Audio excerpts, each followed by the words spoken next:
Hello दोस्तों, Android development course में एक बार फिर से आप सभी लोगों का स्वागत है।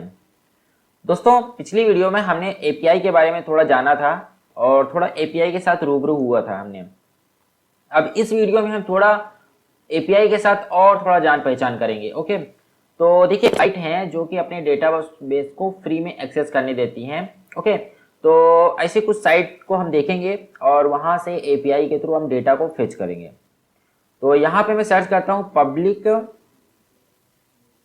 फिर डैश लिखूंगा एपीआईज, फिर .io। ये आप याद रख लेना, public-apis.io। इसको मैं सर्च करता हूँ। यहाँ पे देखिए मेरे सामने एक साइट ओपन हो गई। ये इसमें क्या है, ये साइट में क्या है कि यहाँ पे जितने लोग भी, जितनी अदर साइट्स हैं जो लोग अपने डेटाबेस का एक्सेस दे रहे हैं फ्री में, ओके, तो वो सारी चीज़ें यहाँ पर क्या है, मौजूद हैं, राइट। तो यहाँ से आप डेटा का एक्सेस कर सकते हो। यहाँ पे देखिए बहुत अलग अलग टाइप के, यहाँ पे मतलब देखिए इंस्टाग्राम फीड एपीआई, उसके बाद ओपन वेदर एप्लीकेशन, मतलब अगर आपको वेदर एप्लीकेशन बनानी है कि वेदर कितना है, टेम्परेचर कितना है, तो ये बना सकते हो एप्लीकेशन इस एपीआई का यूज करके। टेलीग्राम की क्या कुछ है, इसमें डेटा का कुछ है।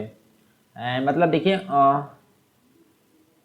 बहुत सारी एपीआईज हैं जिनका आप यूज करके अच्छी अच्छी एप्लीकेशन बना सकते हो। कुछ तो फ्री रहती हैं और कुछ पेड भी रहती हैं। और मतलब पेड क्या, इसमें रिस्ट्रिक्शन रहता है कि आप 500 कॉल कर सकते हो, अगर उससे ज़्यादा करना है तो उसके बाद लिए आपको पेड वर्जन लेना पड़ेगा। इस टाइप का कुछ भी है। ये देखिए आपको इरोज नाउ का भी है। इसे बहुत सारी यहाँ पे कैटेगरी भी दी हुआ है। तो यहाँ पे मैं जाता हूँ ओपन डेटा पे। ओपन डेटा में देखिए ये ओपन डेटा मिला है मुझे, इस पर मैं क्लिक करता हूँ।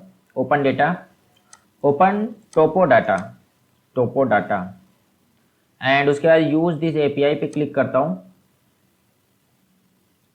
एंड उसके बाद यहाँ पर मुझे बता रहा है कि अगर मैं ये यूआरएल को कॉल करता हूँ यहाँ से, जैसे कि मैं गो टू दिस यूआरएल पे जाता हूँ, तो मुझे ये देखिए ये रिस्पॉन्स मिल रहा है। ओके, तो ये जो यूआरएल है ना, ये यूआरएल मैंने आपको बताया था ना कि हमने क्या किया, एक रिक्वेस्ट भेजा। तो ये यूआरएल है, इस यूआरएल को हमने क्या किया, मतलब जैसे ही ब्राउजर में रख के मैंने इंटर किया तो ये रिक्वेस्ट गई सर्वर पे, जो भी ये सर्वर रहेगा ओपन टोपो डेटा, इनके सर्वर पे गया, वहाँ से ये हमको डेटा मिला है। ओके, वहाँ से ये रिस्पॉन्स आया और ये डेटा मिला है हमको। ठीक है, ये डेटा एक्चुअल में ये जो बोलते हैं डेटा, इसको जेसन डेटा बोलते हैं। ओके, जेसन डेटा बोलते हैं। दो टाइप के डेटा आते हैं, एक जेसन होता है, एक एक्सएमएल होता है, एक्सएमएल। ओके, तो आमतौर पे ज़्यादा जो एपीआई के थ्रू जो डेटा का रिस्पॉन्स आता है ज़्यादातर करके जेसन डेटा का आता है। ओके, तो ये जेसन डेटा है, इसको हम क्या करेंगे, यहाँ से कॉपी करता हूँ एंड यहाँ पर मैं एक सर्च करता हूँ ऑनलाइन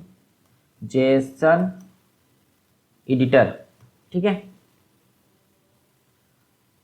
ऑनलाइन जेसन एडिटर। तो यहाँ पे देखिए आपको बहुत सारे ऐसी लिंक मिल जाएगी। तो यहाँ पे फर्स्ट लिंक पे ही मैं जाता हूँ एंड यहाँ से मैं क्या करता हूँ, इसको यहाँ डिलीट करता हूँ। एंड मैंने जो कॉपी किया था, ये जो कॉपी किया हूँ मैंने, इसको मैं यहाँ पे पेस्ट कर देता हूँ, कंट्रोल-V। ओके, अब कंट्रोल पेस्ट करने के बाद मैं यहाँ पे इस पर क्लिक करूँगा कॉपी पे। अब यहाँ पे देखिए मुझे अभी देखो थोड़ा सा एकदम स्ट्रक्चर वे में समझ में आ रहा है अभी। ये देखो, तो यहाँ पे मुझे क्या मिला है, एक ऑब्जेक्ट मिला है। यहाँ पे देखिए इसको ही ऑब्जेक्ट बोलते हैं। ये देखो जो कर्ली ब्रैकेट्स रहते हैं इनको ऑब्जेक्ट बोलते हैं।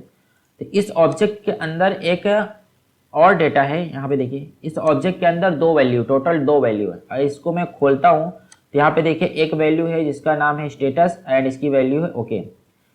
इस तरफ के पार्ट को हम की बोलते हैं, इस तरफ के पार्ट को हम वैल्यू बोलते हैं। ये की है और ये वैल्यू है, राइट। इसको आप इस तरीके से भी बोल सकते हो कि जैसे कोई पूछता है ना कि आपका नेम क्या है, तो नेम क्या हुआ, एक की हुआ। सामने वाला बताता है कि मेरा नाम अमित है, अमित क्या हुआ, वैल्यू। तो name is equal to Amit, name is equal to Rahul, name is equal to Saurabh. तो नेम कांस्टेंट रहता है, की जो है कांस्टेंट रहेगी भाई, स्टेटस कांस्टेंट है, मतलब स्टेटस तो जो की है वो तो कांस्टेंट है, लेकिन इसकी वैल्यू जो है वो चेंज हो सकती है। चेंज मतलब कि स्टेटस कभी ओके है, कभी नॉट ओके है, कभी इरर है, कुछ भी हो सकता है। तो सेम इसी तरीके से यहाँ पे ये जो रिजल्ट है ये की है। ओके, और रिजल्ट ये जो है ये एरे है। देखो अभी कभी भी ये ध्यान रखना, मैं आपको बताता हूँ, इस टाइप का अगर सिंबल है अगर जेसन में, तो ये एक तरीके से ऑब्जेक्ट गिना जाता है। अगर जेसन का है तो जेसन, जेसन ऑब्जेक्ट। ठीक है, अगर इस तरीके का आपको ब्रैकेट मिलता है स्क्वायर ब्रैकेट मिलता है, तो ये है जेसन एरे, राइट। ये ऑब्जेक्ट है, ये एरे है। अगर आपको डायरेक्टली इस तरीके का डेटा मिलता है, इस तरीके का, तो ये स्ट्रिंग है। Okay, this is string. अगर ये कोट्स के अंदर है तो स्ट्रिंग है, ठीक है। तो ज़्यादातर एरे एंड ऑब्जेक्ट मिलता है हमको। तो यहाँ पे हमको क्या मिला है, पहले एक ऑब्जेक्ट मिला है, ऑब्जेक्ट के अंदर दो वैल्यू है, एक तो एरे है और ये देखिए एरे के अंदर भी एक ऑब्जेक्ट है जिसके अंदर दो वैल्यू है। ओके, एंड उसके बाद ये देखिए लोकेशन है, लोकेशन भी एक ऑब्जेक्ट है जिसके अंदर दो वैल्यू है। ओके, अब वैल्यू को देखिए, अगर ये देखिए नंबर्स है तो ये इंटीजर हुआ, जावा में इंटीजर हुआ, इंट हुआ। एंड अगर डेसिमल वैल्यू है तो फ्लोट हुआ। ये सारी चीज़ें आपने जावा में पढ़ी होगी। अगर डायरेक्टली इस तरीके से ओके लिखा है तो ये एक स्ट्रिंग हुआ, ठीक है। तो अब हम क्या करेंगे, इस डेटा को डायरेक्टली हमने जैसे ब्राउजर में ओपन किया एंड उसके बाद इसको हमने फेच किया है, ठीक उसी तरीके से हम क्या करेंगे, अपनी एप्लीकेशन में ये सारे काम करेंगे, ठीक है। तो अपनी एप्लीकेशन में कैसे करेंगे, देखिए एप्लीकेशन में नेटवर्किंग करने के लिए, डेटा फेच करने के लिए एंड्रॉयड ने जो हमको सजेस्ट किया है वो है वॉली लाइब्रेरी। लाइब्रेरी से आपने वाकिफ होंगे, लाइब्रेरी तो आप जानते ही होंगे। लाइब्रेरी के थ्रू हम क्या करते हैं, नेटवर्किंग करते हैं, डेटा को फेच करते हैं बहुत ही आसानी से। ओके, तो हम सिंपली लिखते हैं वॉली लाइब्रेरी। स्पेलिंग मिस्टेक, ओके, मैं तो हमेशा से स्पेलिंग मिस्टेक ही करता हूँ। तो यहाँ पे देखिए http developer android.com, यहाँ पे जाइए, इसको मैं यहाँ पे वॉली को ओपन करता हूँ। एंड बहुत ही अच्छा वे है कि आप डायरेक्टली डॉक्यूमेंटेशन के थ्रू इन सारी चीज़ों को इम्प्लीमेंट करना सीखें। ओके, वो इसलिए सीखें क्योंकि देखिए सम टाइम अगर मैंने आपको डायरेक्टली बता दिया तो देखिए चीज़ें चेंज होती रहती हैं। अभी जो वॉली में मेथड चल रहा है, हो सकता है कि आने वाले 1 साल बाद वो चीज़ें चेंज हो जाएं। तो अगर आप डॉक्यूमेंटेशन के थ्रू अगर आप पढ़ के इम्प्लीमेंट करना सीखेंगे तो इन फ्यूचर आप अपने कोड को भी अपडेट कर पाएंगे।